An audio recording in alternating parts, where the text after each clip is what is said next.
Il recevait des frères voyageurs, et c'est la première fois que je voyais des voyageurs, et j'étais assez impressionné, parce que moi j'étais tout maigre à l'époque. Et vous, c'était vos parents ou vos grands-parents, vous étiez tous carrés. Et quelque chose qui m'impressionnait, c'est que les jeunes étaient très affectueux parmi leurs pères. Les jeunes qui étaient déjà des adolescents, des grands adolescents, ils étaient dans les bras avec leur père, et tous autour d'une table, et on se réjouissait de l'œuvre de Dieu. Et moi, ça m'avait impressionné, parce que je n'avais pas de famille. Parce avant 16 ans, je suis parti de chez moi et j'ai été à Brest pour m'engager dans la marine. Parce que quand j'étais jeune, j'avais un rêve d'aller voyager dans la marine. Mais à l'origine, je suis des montagnes du sud, entre Carcassonne et Millau, vraiment dans les montagnes et tout là-haut. Et dans ces montagnes, j'y retourne bientôt, là, mercredi, je pars là-bas. Et je vais vous parler juste de la maison, ma maison paternelle. Et c'est exactement le chant qu'on a chanté, le sage sur le roc a bâti sa maison. Et notre maison à nous, elle est dans la montagne, tout là-haut, et elle est bâtie sur un rocher, et on a creusé le rocher pour faire les caves en dessous. Et cette pierre, elle est très très dure, et on a du mal dès qu'on veut faire quelque chose, passer un tuyau, on ne peut pas, il faut faire un tas de déviations, parce que cette pierre sur laquelle est bâtie cette maison, elle est vraiment très dure. Et c'est comme ça qu'on doit bâtir notre vie aussi. Amen. La parole de Dieu, ce chant qui est très très vieux, moi je le chantais quand j'étais au catéchisme il y a plus de 55 ans.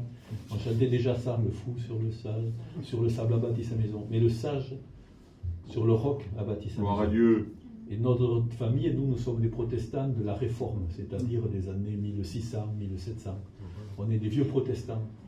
Et on a chez nous des Bibles très très anciennes. On a plein de Bibles chez nous parce que les gens, dès qu'ils avaient un peu d'argent, même si on était des pauvres paysans, ils achetaient des Bibles, ils achetaient des livres chrétiens. On a des feuillets de 1920, 30, un tas de choses comme ça.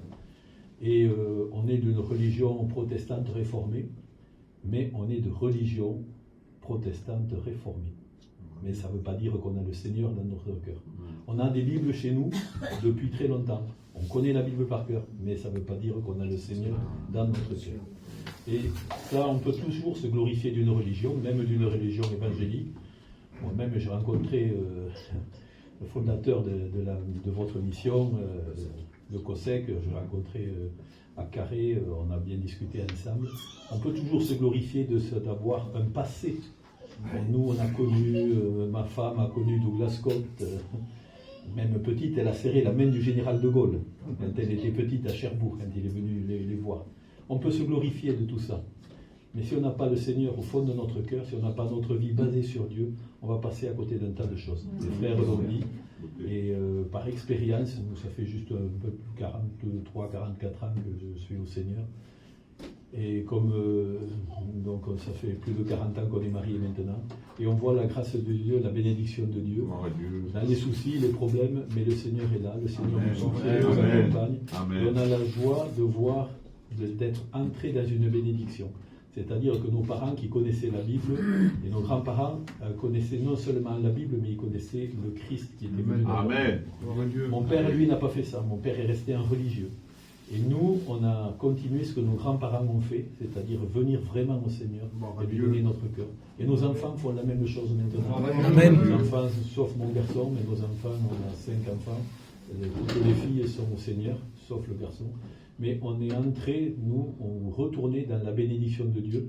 Et là, les parents, les grands-parents qui sont ici, ils sont dans la bénédiction de Dieu parce qu'ils ont le Seigneur dans leur cœur. Et il faut qu'ils transmettent cette bénédiction aux enfants, aux petits-enfants. Et c'est là une joie de voir nos enfants, nos petits-enfants qui rentrent dans cette bénédiction.